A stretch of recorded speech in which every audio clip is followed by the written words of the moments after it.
Teri Campbell. So good to have you, sir. Yeah, good to be here. So for those of you who don't know, Terry's a photographer from Cincinnati. I'm sure he'll tell you a little bit more about himself, but I've known Terry, I don't even know, 10 or 15 years now. And if you have the privilege of owning any of the books we've done over the last few years, gosh, it's been a few years, but Terry shot all of my first two books, and maybe we'll figure out another book to do here in the next year or two.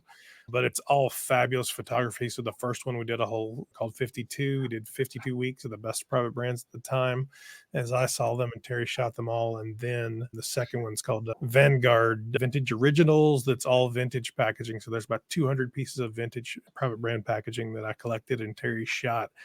All available on Amazon. If you'd like to go, you can see Terry and I's work. Terry's been out there talking about AI a lot and isn't terrified by it. So I thought, hey, let's get Terry on screen and let him tell you about his perspective for AI, photography, and the whole 9 yards. So thanks for joining us, Terry. Yeah, good to be here. Yeah. All right. I'm going to let you go. We'll get started. So, cost-effective creativity with AI. Let's talk a little bit first about who I am. For the past 3 decades, I've been a commercial food and beverage photographer and director. So, a lot of the stuff I'm going to show here is just some of our past work. There's no AI involved in any of these images, but this is just give you a flavor of the kind of work that we do and the brands that we work on. You might even have some of these in your pantry or refrigerator. Our work is split between packaging and point of purchase, usually about right down the middle, 50% of each. But packaging work mixed in here, all kinds of stuff. But the challenge with photography has always been, from a marketer's side, is that you have two choices. You can either do assignment photography or you can use stock. And that's really the only options we've had. And assignment photography is very expensive. It takes a lot of money and a lot of expertise to do that, especially in the food realm. So assignment photography can be out of reach for budget concerns for a lot of things. But stock photography, you don't have exclusivity. You put a product picture on your product, your competitors know exactly where you got it. They go to Getty, they get it too. So it dilutes your brand, it dilutes your value. It also can be very generic, that you don't have just the depth of quality and the depth of storytelling in the stock photography options. Sometimes the image you need just isn't available. Something you need is specific or just is not available on the stock agency site. Now we have a third option. And that third option is AI generated images. They're original, it can be exclusive, and they can be very cost effective. So I first jumped on this train about 18 months ago, and I am all in. Chris is right. I'm all about AI and using it in every way I can. And one of the first things that occurred to me was when I first learned about the AI from CNBC, of all places. I was reading a business article about it, and I thought, wait a minute, what is this? And I looked at it, and I just had a project where the client wanted to create an entire bar behind their product, and they wanted the other products on the shelf to be pseudo competitors, but not really, because we didn't want trademark issues and we had to do a lot of things specific, and the product just became cost ineffective. It was too expensive. They couldn't produce it. I started thinking, could I have done that if I'd have been able to do it with AI? Could I have created a bar scene?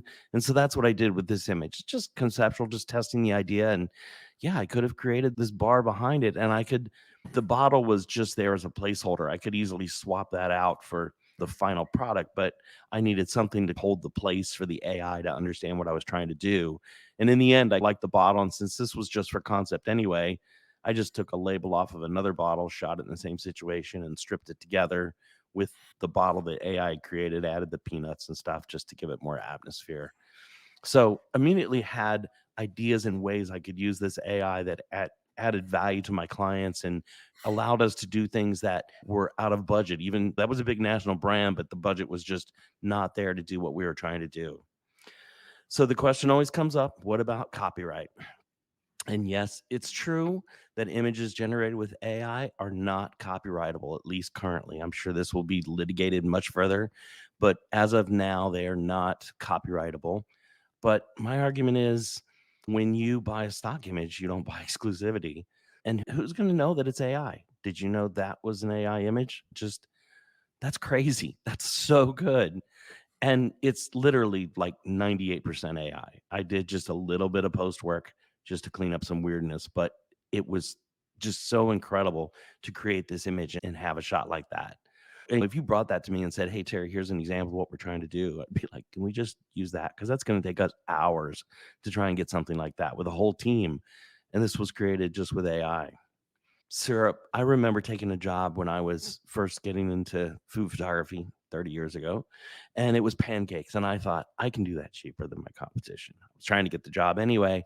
And so I took this project on for no money and I just ate it because it was forever. It was so hard to get pancakes and syrup right. It was just a monumental struggle. And yet the AI just nails it. I think you could use this on packaging for syrup. It's just so good. And maybe the AI isn't the end of the story sometimes. Maybe you're just trying to find other ideas. Like Amelia was saying, you're looking on Pinterest, you're looking on stock sites, and maybe you're not finding the look that you want to create in an actual photograph. You could go to AI and use it to conceptualize, to give you some basics. And then you could take this to photographer or your creative team and say, hey, this is what I'm thinking is bred like this in this kind of environment. Maybe you could explore different options for wardrobe so you knew what to buy and you didn't have to have a lot of options on set to try to save costs that way. So, as a tool to help guide you and try to work through some of those pre-design issues or pre-shoot issues. Think about this shot. If you actually wanted to assign a photographer to do this, how expensive would that be? You got to go find a field, got to make sure it hasn't rained in 2 days. You got to get the sunset just right and hope it doesn't get cloudy. Just there's so much here. Now you could buy stock image, but again, stock images are so generic. There's everything's the same, and your competitors using them too. But with AI, you could create your own shot that's more on brand with what you want to achieve. And even this, sour cream on a spoon, maybe you want something overhead and there's not really that many angles out there. And if you'd had a photographer and this was the only shot you needed and they had to bring in a food stylist and find the right spoon and spend hours twirling the sour cream, it's a lot of time. I don't want to paint this wrong because AI is still very specific to what it does. So some things you can't get. And if you said, yeah, let's do it again, but just change the swirl, it's going to change a lot of things. There are challenges still with the AI, but man, the thing's just improving every day. This is a great example of it because I had once again bid a project to shoot a honey dipper dripping honey for the 100th and 50th time. And I was thinking while I was waiting for them to approve the bid over the course of a week, I thought, could I just do that with AI? And so I did this one, and I know it's not perfect, but oh my god, the wood has texture, and you can see where it's going. And a year from now, are they still gonna say, "Hey, Terry, can you give us a bid to shoot another honey dipper?" Are they gonna say, "Can you create one with AI that we could use?" Because it's a flavor cue. It's not even like the main product. It's just something you're gonna put up in the corner. It's gonna go really small. The other thing the AI did, a lot of times we talk about AI hallucinating, and I think some of that is good, especially in the realm of a visual thing. Like the double drip, I hadn't really considered that wasn't something I'd asked for, but when it did it, I was like, that's cool. I like that. So I expanded out the flavor cues and thinking, where else is this appropriate? Because it seems like a perfect spot for AI to start to work its way into my profession quickly, where it can get a foothold. Obviously, you can't use it to replace the main product, but certainly, again, if it's just a flavor cue, it's just cherries. How many times I shot cherries and they're never red enough? The stems always aren't the right green. There's a brown piece on the leaf. We spend time in post production making it right when I can just create it with AI. This pepper is as good as any pepper I've ever shot. It's great. Cinnamon sticks. It still can't do a garlic clove though. Drives me crazy because that's one I could really use as a garlic clove, but AI just doesn't get that quite yet. Anyway, peaches. We have peaches in our studio, really good fake peaches. We paid a lot of money for it because in March you can't find a peach to save your life. So the idea that you could create them with AI and have access to stuff, especially if you ask me to shoot peach on a tree in March, it's just not happening. So being able to do some stuff with AI that couldn't happen otherwise, create certain flowers or create certain fruits and things that just aren't available or that you don't want to spend the time going through because the ones that are available are various degrees of perfection and you have to sort through a lot of stuff or buy a lot of stuff. Maybe it's not photography at all. Maybe it's illustration. This whole world of AI opens up so many possibilities. I can do things with illustration now that I could never do before. So I'm not only limited to photography, I can take the creativity and apply it across other mediums as well. Take a shot like this, maybe for a dog food package. How much are you going to spend doing this? You've got a dog trainer, you've got the model in the background, you've got, again, location fees, waiting for the right sunlight, all that stuff. I just, this is a fortune. And if you can do it with AI, you're saving all of those costs and creating these packages. Plus, AI is great for starting down a road and quickly being able to pivot to something else. If something's not working, you could try something else. Maybe I wanted something that looked a little more upscale and was more serene. I could do something like this. So it allows you to switch up and do different things, do iteration very quickly. AI generated images not only form a substitute for some of these stock and assignment projects, but they also give us a chance to enhance the creative possibilities well beyond what we might have been able to do. We talked about illustration, and I'm not a painter. I don't have the ability to do watercolor.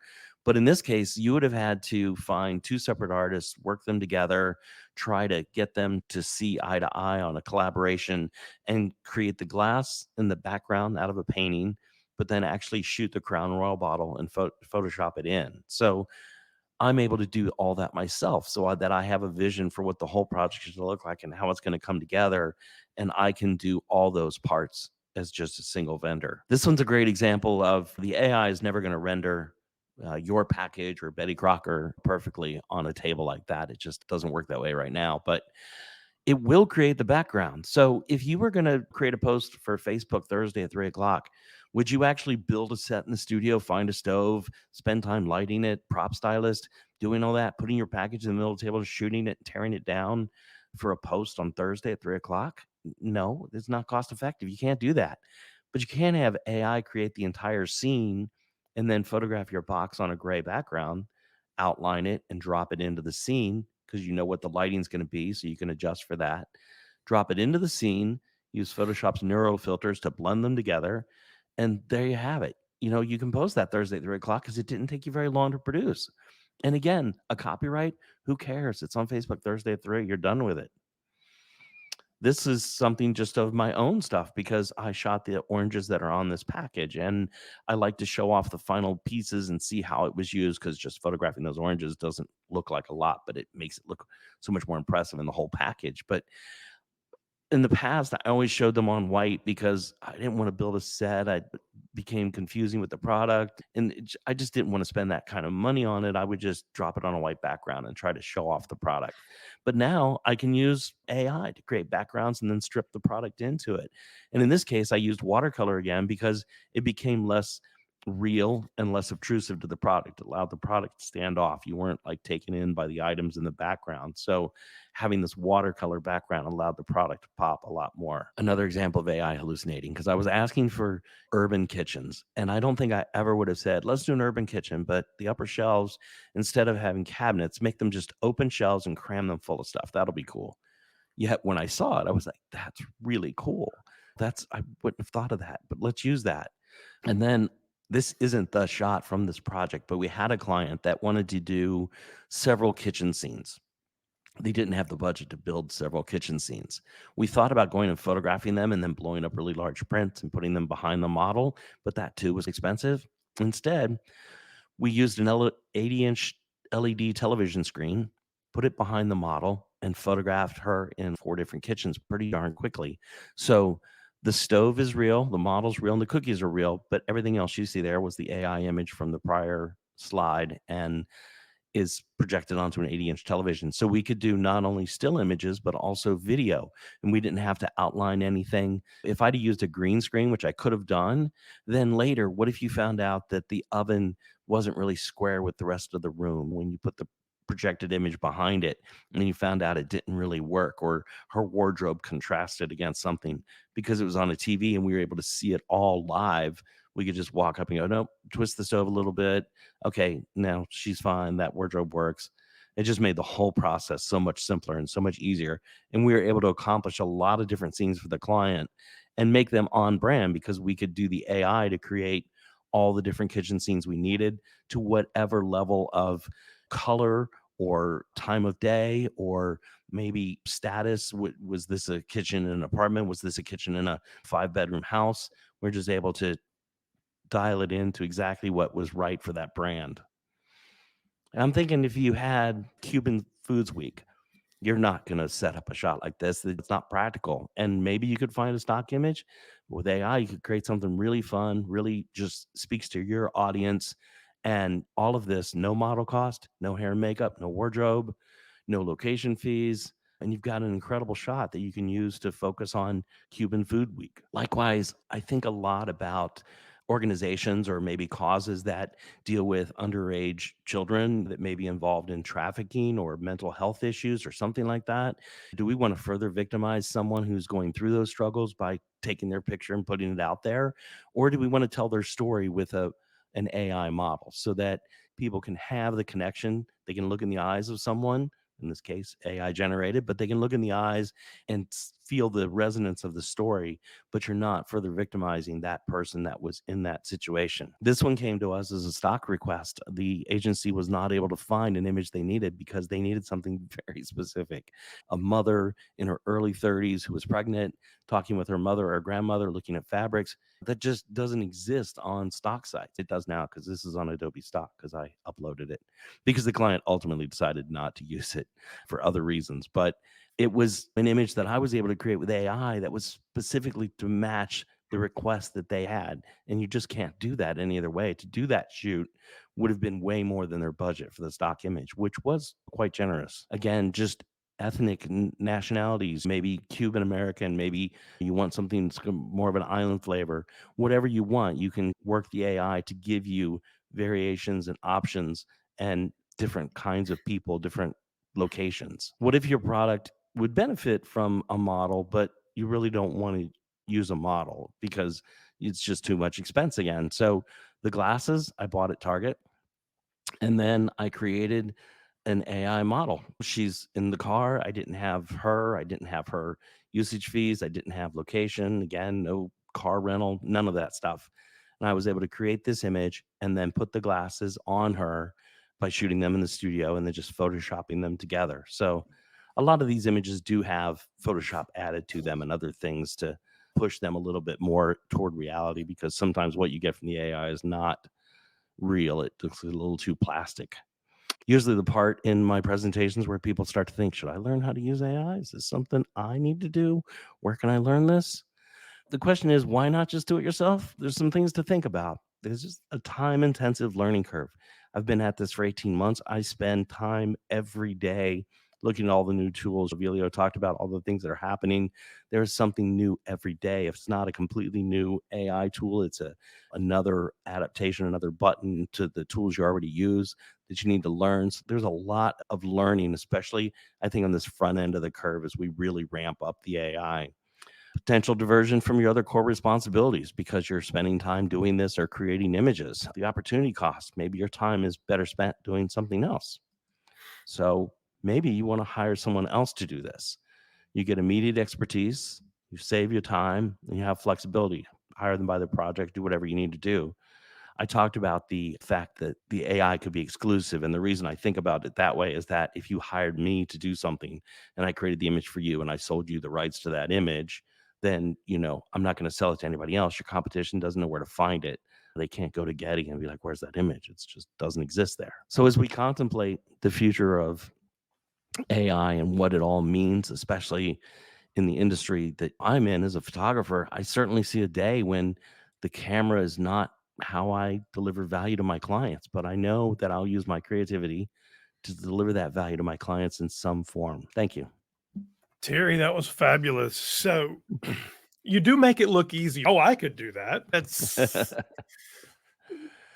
But it's not just the last 18 months. Let's be clear. It's the Yeah, last 30 years, right? Yeah, it definitely is knowing what you want. The AI, you iterate and curate. So you're constantly reforming the ideas and pushing it in different ways. So it is having a look or a style. A lot of my AI images tend to look like what I shoot because that's my vision. That's how I see things. You can push and prod it those ways. And then I use a lot of Photoshop. I use a lot of other tools and plugins and just normal Photoshop skills to make things look a little more believable or a little more real the way I need them to. Question from Stephanie K. So thanks, Terry, for showing us the many options on how you use AI in photography and illustration. I appreciate the usage of AI as a prop in your composition. I mean, that's what's key, honestly. It's a tool. It's a part of what you do. It's not all of what you do. Because even if I learned AI, I couldn't shoot like you. I don't have the equipment. I don't have the experience. I don't have this creativity or any of it. So it wouldn't, mine Well, would always have 6 fingers. I think that a part of this for me is that as a photographer, we have a unique perspective on these tools. I know a lot of people are very scared about them and wondering what to do. And 20 years ago, as my industry transitioned from film to digital, there was the same kind of apprehension. What are we going to do? We can't charge for Polaroid and film anymore. We have to buy these crazy new cameras. We have to learn Photoshop. It's how are we going to survive? And then 20 years later, imagine everybody has a camera in their pocket that's just as good as yours. Can you imagine you would still have a job? If you'd have told me that 20 years ago, I think I would have just packed it all up. But the truth is, I'm still in business. I'm still doing what I love. I'm more profitable than I ever was. So somehow it all works out. And I just think that this time around, I see the same thing. I know how the story ends and I'm ready to go. Let's do it. We're both too old to actually have that attitude. We're supposed to be telling kids to get off our grass. So I love it. I mean, and in my head, I wanna go, "Well, what happens if I'm Publix and I wanna say, 'Hey, Terry, I'd like you to do all of my flavor cues. So here's 100 things. Lemons, honey, I don't know, tomatoes, whatever those things are, but, yeah, the things in the corner of the pack, not the main Yeah. things." Is that possible? Is it feasible? Could I afford it? I think that like we did when we transitioned from film to digital, yes, we did more shots in a day. And yes, they all cost less, but because we did more incrementally. But for the client, they got more for less money. So it Yeah. did lower the price. And I think AI lowers the price on this too. It does cost less when you don't have to hire a food stylist. You didn't have to buy the cherries. You didn't have to do all the post production of the cherries. So I think there is some things that yes, it will make them less expensive. The bigger challenge is that it won't do everything like the garlic I mentioned. It'll do a Mhm. garlic bulb, but it won't do a garlic clove, an individual clove. There's challenges to some of it still, but definitely a lot of these things could easily be integrated into the work and stuff now. Yeah, if I'm a brand, the thing about retailer-owned brands is versus any packaged good brand, right? I don't know, Tide, whoever has 20 SKUs. Well, if I'm Mhm. Walmart, I have 10,000 SKUs. And if I could Yeah. make a catalog of things like that, all of a sudden my brand hangs together better. It's more original. It's more ownable. There's things happening there. So maybe we're not Yeah. quite there yet, but seems Yeah. like we will be one of these days. Oh, I think this is coming fast. It's coming very fast. There's a lot of ways now that we talked about the small team makes the small team stronger. There are a lot of ways that not only to save money, but to be able to do more than we were able to do before. Like we talked about with Cuban Foods Week or something like that. You can Mhm. do things that just weren't feasible before. It works both ways. So I love it, Terry. Thank you. I think you're the perfect way to end this because it's a positive note. Again, should we be apprehensive? Sure, we should always be apprehensive. Sure, we should be aware. But should we be scared? No, I wouldn't be scared. I'd get out there and try and do it. One more question from, let's see, where'd he go? Jason, how do you marry lighting between an in studio AI and in studio images? Do you start with AI and match your lighting to it? You must start with AI. Yeah, you have to know where it's going to go. So all those images I showed you started with an AI, and then I used the shot in the studio to match it up to what I was going to do. So it always starts with the AI because that's the one that's less controllable. In the studio, I can do anything I need to that pair of glasses or that box to make it fit. That's where the art comes in, right? It's Yeah, it's a little bit of knowing how to light that still. There's still a lot of photographic skill, especially when you're going to try to merge something together to make the tones match, to make the reflections match, all that stuff. Thank you for joining us. Again, I'll put Terry's information when you send this out, and it'll be in the description in the YouTube. All this will be available on the YouTube channel to come back and watch. If you have not subscribed, please do. You'll make sure to get everything that we do every week, and you'll be included in the future events. If you haven't already registered for our next event, the Innovation Summit in March, please go and do that. It's absolutely free. And gosh, if you want to come play with us in Charlotte at the conference and expo, I have booths available. They're a great rate and sponsorships. Tickets are currently in early bird at $200 off. And you will want to join us. We've got a lot of great things going on here in Charlotte in May, and we're talking about the future of private brands. So thank you very much, Terry. Thank you, man. Thanks for having me.